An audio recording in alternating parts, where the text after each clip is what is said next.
पहले की बात है, एक गांव में साहूकार रहता था।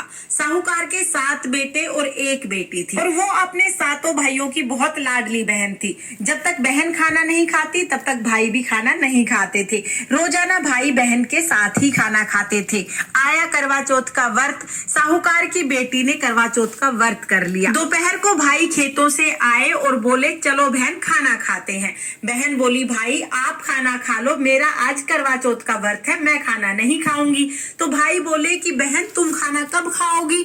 वो बोली मैं जब चांद निकलेगा तब खाना खाऊंगी। भाइयों को बड़ी चिंता हुई, उनको लगा कि जब तक चांद नहीं निकलेगा तब तक हमारी बहन ऐसे ही भूखी रहेगी। तो भाई अपनी बहन से बोले कि बहन अगर अभी चांद निकल जाएगा तो क्या तुम अभी खाना खा लोगी? साहूकार की बेटी बोली हाँ भाई, अगर अभी चांद निकल जाएगा तो मैं अभी खाना खा लूंगी। अब 7 भाइयों ने सलाह मिलाई, योजना बनाई। कोई जाके पूला लेके आया, कोई छलनी लेके आया, कोई कपड़ा लेके आया, कोई तेल लेके आया और गांव से दूर जाके एक ऊंचे से पेड़ के ऊपर आपके नाम का चांद निकला है, हमारा चांद नहीं निकला है। साहूकार की बेटी ने जाकर छत पर अर्घ दे दिया और अपने भाइयों के साथ खाना खाने बैठ गई। पहला टुकड़ा तोड़ा तो उसमें बाल आ गया, दूसरा टुकड़ा तोड़ा तो छींक आ गई, तीसरा टुकड़ा तोड़ा ही था कि राजा के घर से बुलावा आ गया। दूत ने आके बताया कि राजा की तबीयत बहुत ज्यादा खराब है, अभी बुलाया है। साहूकारनी ने संदूक खोली तो सबसे ऊपर सफेद रंग की साड़ी मिली।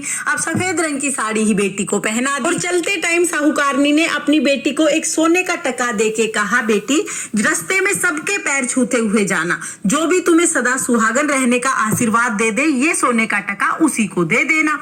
साहूकार की बेटी अपने घर से चल दी, रास्ते में जो मिले सबके पैर छुए, लेकिन किसी ने भी सदा सुहागन रहने का आशीर्वाद नहीं दिया। वो अपनी ससुराल पहुंची तो दूर से ही देखा कि घर के सामने बहुत भीड़ लगी हुई है, उसके पति की मृत्यु हो गई है और सब लोग इकट्ठा हुए हैं।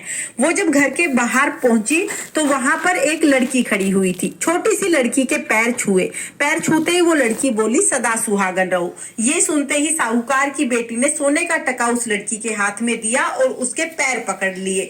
लड़की बोली मेरे पैर छोड़ो, तो उसने पैर नहीं छोड़े। लड़की बोली हे 7 भाइयों की बहन पैर छोड़, दिन में चांद उगावनी पैर छोड़, बरत तोड़नी पैर छोड़। साहूकार की बेटी ने पैर नहीं छोड़े। साहूकार की बेटी बोली हे करवा चौथ माता मैंने आपको पहचान लिया है, आप ही ने मेरा सुहाग लिया है, आप ही सुहाग वापिस देंगी। जो कुछ भी हुआ गलती से हुआ, मैंने जानबूझ के कुछ नहीं किया। आगे से मैं पूरा विधि पूर्वक करवा चौथ का व्रत करूंगी और कभी भी व्रत नहीं तोड़ूंगी। इस तरह से रोते रोते वो करवा चौथ माता से प्रार्थना करने लगी। करवा चौथ माता को उस पे दया आ गई। करवा चौथ माता ने उसके पति पर जल के छींटे लगाए और उसका पति जिंदा हो गया। ये देखकर राजा ने पूरे नगर में ढिंडोरा पिटवा दिया कि सभी सुहागन महिलाएं करवा चौथ का व्रत जरूर करें और करवा चौथ की व्रत कथा जरूर सुने। व्रत करने के बाद रात को चंद्रमा का पूजन करने के बाद ही व्रत का पारण करें। इस तरह से सभी महिलाएं करवा चौथ का व्रत करने लगी। हे करवा चौथ माता, जैसे आपने साहूकार की बेटी के साथ पहले किया वैसे किसी के साथ मत करना, और जैसे बाद में किया, जैसे बाद में उसके सुहाग को लंबी उम्र प्रदान की, वैसे सबके सुहाग को लंबी उम्र प्रदान करना और सभी महिलाओं को अखंड सुहाग प्रदान करना। ये थी करवा चौथ की व्रत कथा। एक बार एक गांव में एक बुढ़िया रहती थी। बुढ़िया रोजाना गणेश जी की पूजा करती थी। रोजाना मिट्टी के गणेश जी बनाती, रोजाना गल जाते। बुढ़िया के घर के सामने एक सेठ की हवेली बन रही थी। बुढ़िया ने जाके कारीगर से कहा कारीगर भाई मेरे लिए पत्थर के गणेश जी बना दो। कारीगर बोला बूढ़ी माई जब तक हम आपके गणेश जी बनाएंगे तब तक तो हमारी दीवार बन जाएगी, हमारे पास समय नहीं है, आप किसी और से बनवा ले।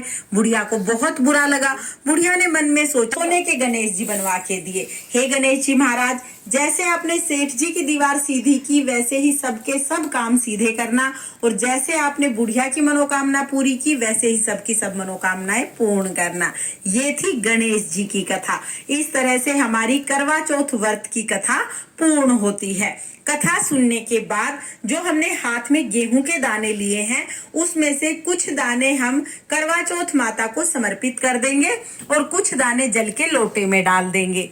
इनके दाने हैं, इनसे हमें चंद्रमा को अर्घ देना है। तो रात को चंद्रमा को जब अर्घ देंगे तो इन्हीं कहानी सुने हुए गेहूं के दानों से अर्घ देंगे। इसलिए इनको आप या तो पल्लू से बांध लीजिए या आप इनको चौकी पर किसी बर्तन में रख दीजिएगा। तो दिन में